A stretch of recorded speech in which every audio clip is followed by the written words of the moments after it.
Eu sou Felipe Boni, você está no Awaken Talks Entrevistas, na série Vulnerabilidade, e hoje estamos aqui com o Ricardo Cury. Ricardo, conta um pouquinho da tua história pra gente. Olá, Felipe. Obrigado pelo convite, em primeiro lugar. Bom, eu sou formado em Relações Internacionais aqui em São Paulo e desde jovem eu sempre tive uma sensibilidade bem forte, bem aguçada, só que nunca fui estimulado a acessar essa sensibilidade porque minha família, uma família tradicional, de formação católica, não tinha nenhum espírita na minha família, ninguém ligado à espiritualidade. E isso acabou ficando meio debaixo do tapete, né? Acabei deixando de lado isso. E só que antes de entrar na faculdade, eu comecei a ter um feeling que eu tinha que fazer relações internacionais para colaborar de alguma maneira com o bem-estar da nossa nação, da humanidade. Eu já começava a acessar algo desse tipo. A minha intuição começou já a aflorar logo cedo. E aí, durante a faculdade, eu comecei a trabalhar com algo completamente diferente do que eu faço hoje. Trabalhei com uma marca de bebida alcoólica, ao mesmo tempo que minha mediunidade aflorava. Então, era bem contraditório o que eu fazia, porque eu estava buscando muito sucesso material, estava sendo bem sucedido, e ao mesmo tempo tinha uma busca espiritual muito grande. E aí, no meio dessa jornada toda, foram 5 anos dedicados a esse trabalho com essa marca chamada Busca Vida. Coincidentemente, eu estava buscando a minha vida. Eu tive um despertar espiritual muito grande. E esse despertar, ele aconteceu através de um momento de muita vulnerabilidade. E daqui a pouquinho a gente pode falar mais sobre isso. Mas aí, depois de um tempo, eu resolvi a sair desse trabalho depois de um acidente de carro, que foi um grande divisor de águas na minha vida, e eu decidi me dedicar a trabalhar com autoconhecimento, meditação, com o despertar de uma consciência amorosa, muito focado no Brasil, porque eu resgatei essa paixão que eu já sentia lá quando criança. Eu lembro que quando eu era criança tinha aula de história que eu ficava assim fascinado com o que o professor falava, porque parecia que era a minha história, assim, quando ele contava sobre o Brasil, como se eu estivesse lembrando até de alguma vida passada. Era muito familiar aquilo. Foi por isso que eu decidi fazer relações internacionais, inclusive. Então eu criei a ABRA, Academia Brasileira de Autoconhecimento, por causa dessa paixão que eu tenho pelo Brasil, um amor muito grande. Então todo o meu trabalho ele é dedicado ao despertar de uma nova consciência, focado nas questões do inconsciente coletivo do Brasil, porque a gente vive num padrão de muita escassez, né? Apesar de ser o país, o lugar na Terra mais rico por natureza, a gente vive num estado, infelizmente, muito baixo. Então, a minha intenção, a minha função em todo o trabalho que eu desenvolvo é colaborar com a elevação do nível de consciência das pessoas para que haja mais amor, mais paz. Obviamente, ordem e progresso. Não tem como ter ordem nem progresso sem amor, que é um dos movimentos que eu conduzo também, aí, o movimento Amor, Ordem e Progresso. Que legal, Ricardo. Escuta, o que é vulnerabilidade para você? E você acredita que se colocar vulnerável é um poder? E por quê? Olha, sim, é um poder, e eu falo de boca cheia porque foi o que eu vivenciei, como eu falei, foi graças a um episódio de vulnerabilidade que me fez ser quem eu sou. Eu acho que ser vulnerável nos torna humanos. E eu acho que talvez a palavra até deixaria de existir se a gente aceitasse todas as nossas emoções, todas as nossas dificuldades, porque são as questões internas desafiadoras, aquilo que nos causa certas dores, né? Ou até mesmo sofrimento, que nos faz crescer. Então, para mim, vulnerabilidade é poder entrar em contato com aquela parte que, talvez graças a tantos condicionamentos religiosos, tantos condicionamentos, programações mentais limitantes, nos fazem dizer isso é certo, isso é errado, isso é feio, isso é bonito, isso é pecado, isso é sagrado. Sabe, essa natureza, quer dizer, não é a nossa natureza, essa norma, né, que vai contra a natureza de julgar, de condenar tudo, de criticar, a gente criou certas regras e a gente vive através daquilo que as pessoas chamam de normal, né? Então, esse normal não permite ninguém ser vulnerável. É muito difícil você ser vulnerável numa sociedade que exige tanto a perfeição, que você tem que ser o melhor, que você tem que competir. Então, eu tinha isso muito forte, que eu tinha que ser um bom filho, que eu tinha que ser uh, dar netos para minha mãe, que eu tinha que casar, que eu tinha que ter filhos, que eu tinha que constituir uma família perfeita, que tinha que encaixar naquele modelo ideal, mas eu não sentia que eu tinha que viver assim. Desde criança eu lembro que, que eu era super feminino e tinha uma sensação desde a minha adolescência que eu não sentia conexão com mulheres para me relacionar afetivamente. Por que que era isso? Não sabia, não entendia, não tinha com quem conversar. Mas eu tinha a sensação que eu estava errado, que eu era ah, que eu era um erro da natureza, que eu estava pecando. Eu lembro que eu fui até numa igreja conversar com um padre. Olha que absurdo. Nunca vou me esquecer. Eu tinha uns 19 anos, eu acho. Nossa, eu chorava. Eu falei, o que está acontecendo comigo? Ele ia lá, me abençoava, como se tivesse o demônio no corpo, sabe? E, e isso foi muito esquisito. Foi ter alguma coisa errada. E aí, quando eu encarei esse monstro, que não era nada demais, que eu falei, poxa, eu quero viver essa minha verdade.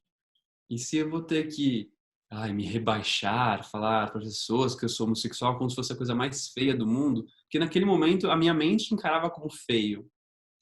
E aí quando eu me permiti que essa suposta feiura, que não tinha nada de feio, era super belo, eu achava que era feio, quando eu deixei essa vulnerabilidade vir à tona, eu cresci em consciência, eu cresci em amor, eu cresci em paz interior, eu comecei a acessar uma conexão, abriu minha conexão espiritual de uma outra maneira, tudo começou a mudar na minha vida.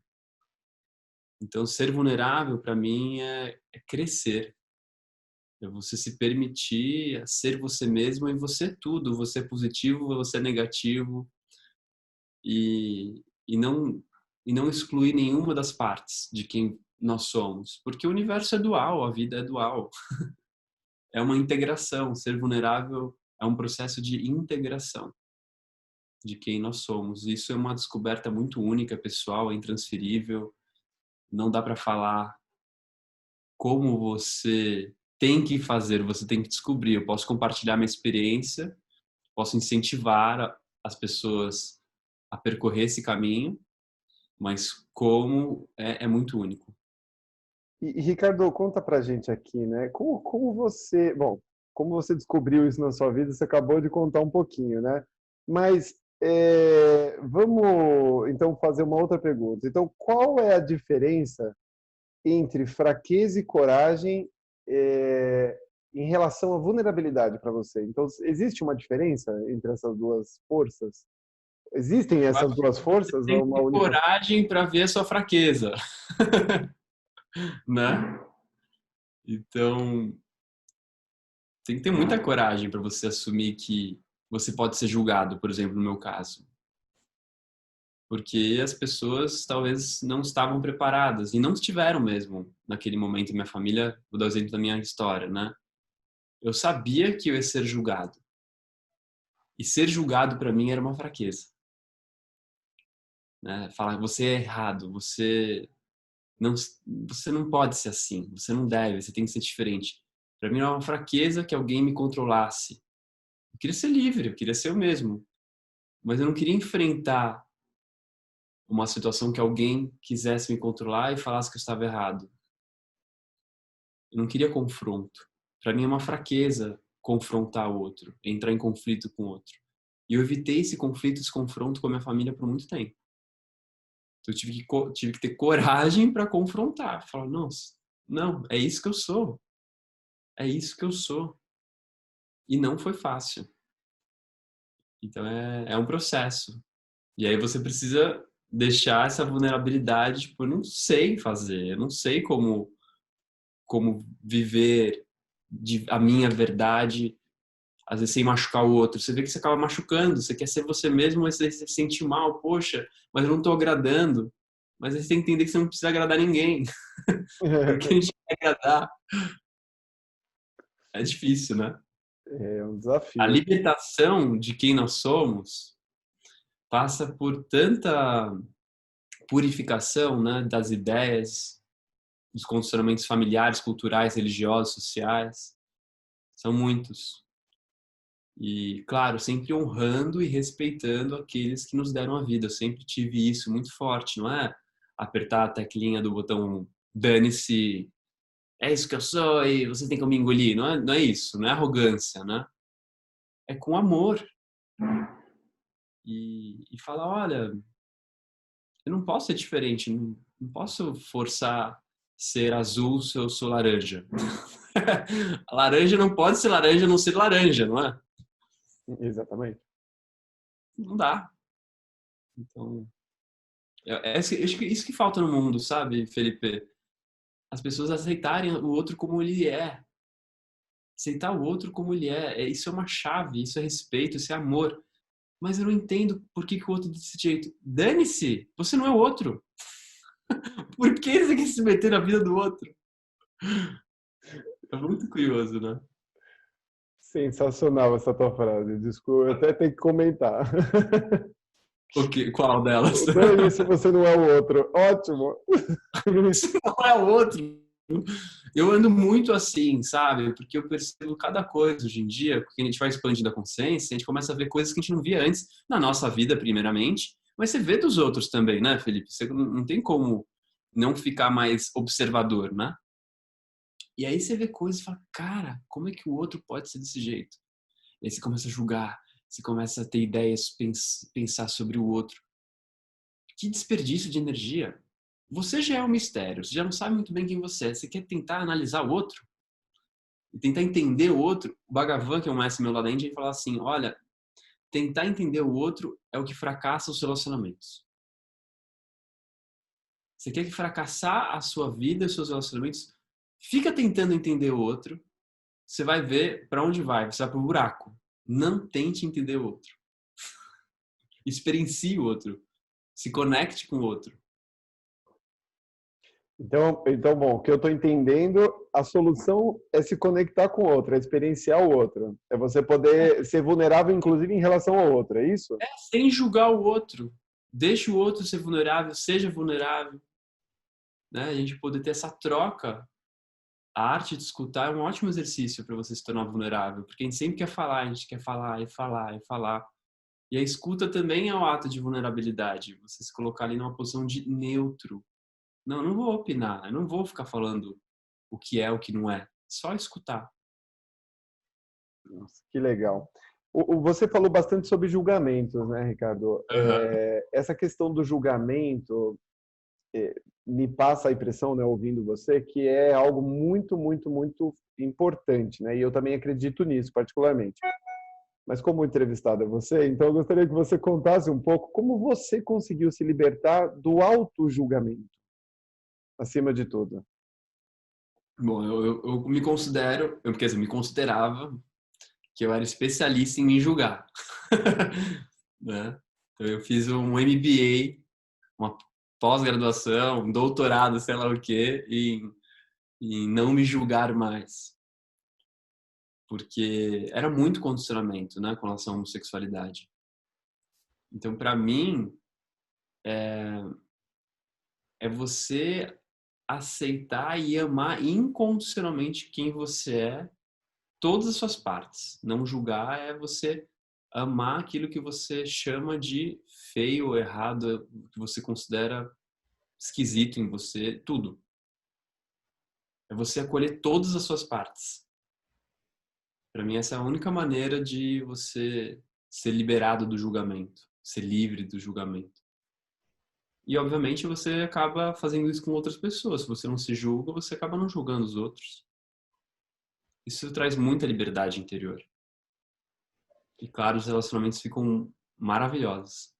Você que vem contribuindo com a existência de tantas pessoas, qual a grande dica assim que você daria para as pessoas aí que vão assistir esse vídeo, para que elas possam se libertar delas mesmas, né, do peso delas mesmas e podendo ser vulneráveis em relação a elas mesmas e em relação à existência?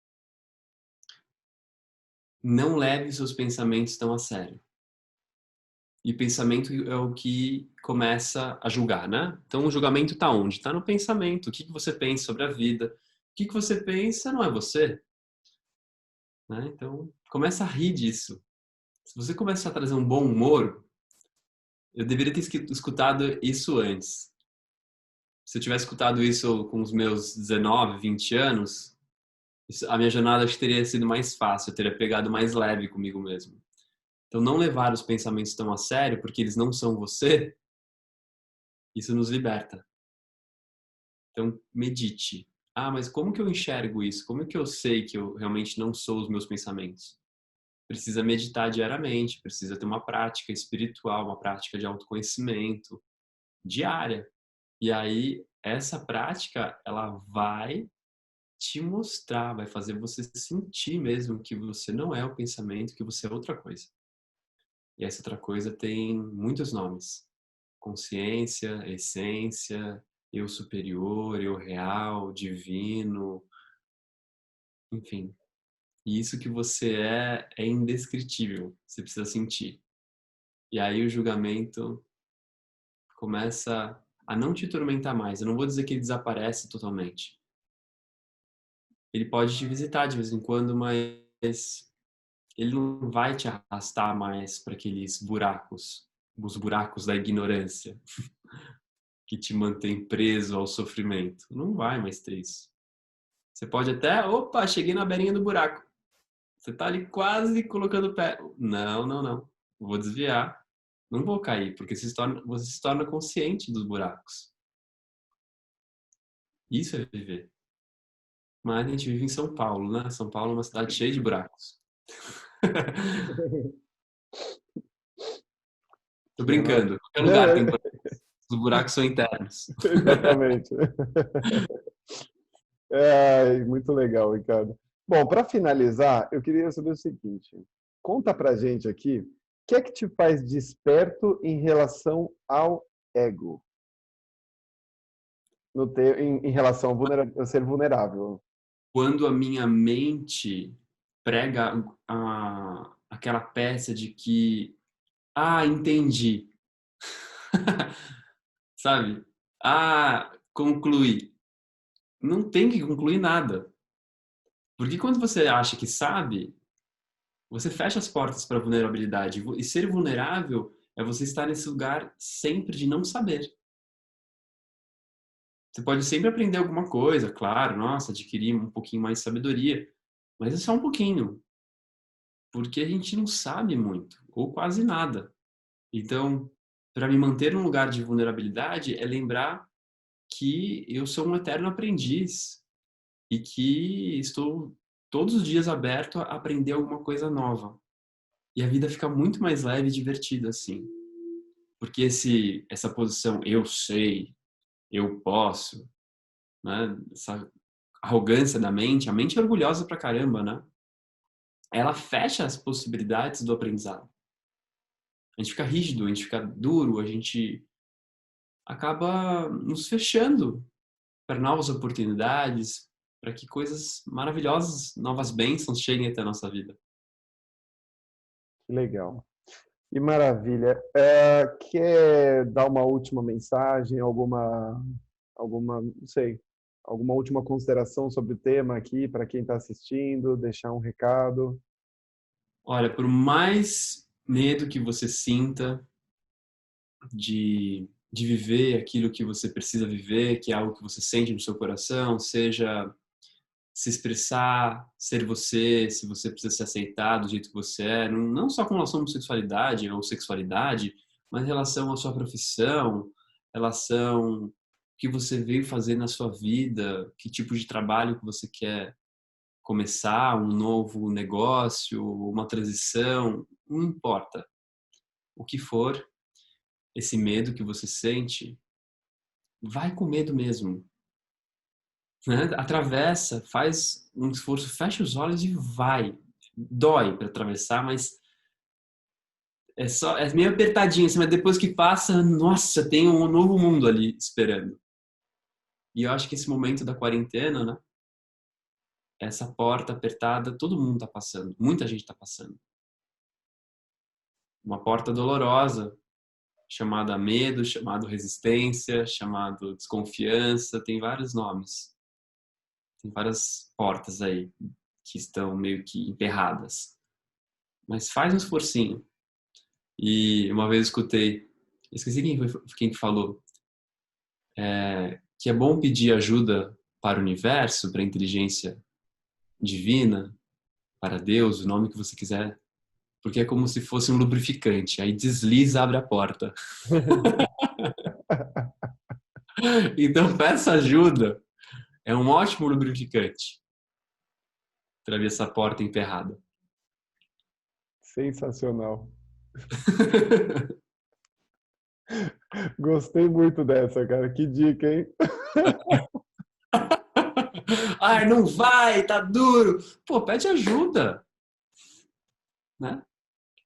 Muito bom. Ricardo, sensacional. Adorei conversar com você sobre a vulnerabilidade, conhecer um pouquinho mais desse teu universo tão vasto e tão bonito. Quero te agradecer aqui em nome do Awaken Talks Entrevista e deixar as portas abertas para outras entrevistas, para quando você puder voltar, tiver outros Com temas para lubrificante. contar. Com lubrificante. Sensacional. Muito grato, viu, amigo? Maravilha. Obrigado, Felipe, pelo convite, pela entrevista. Nos vemos em breve. Sem dúvida. Até breve.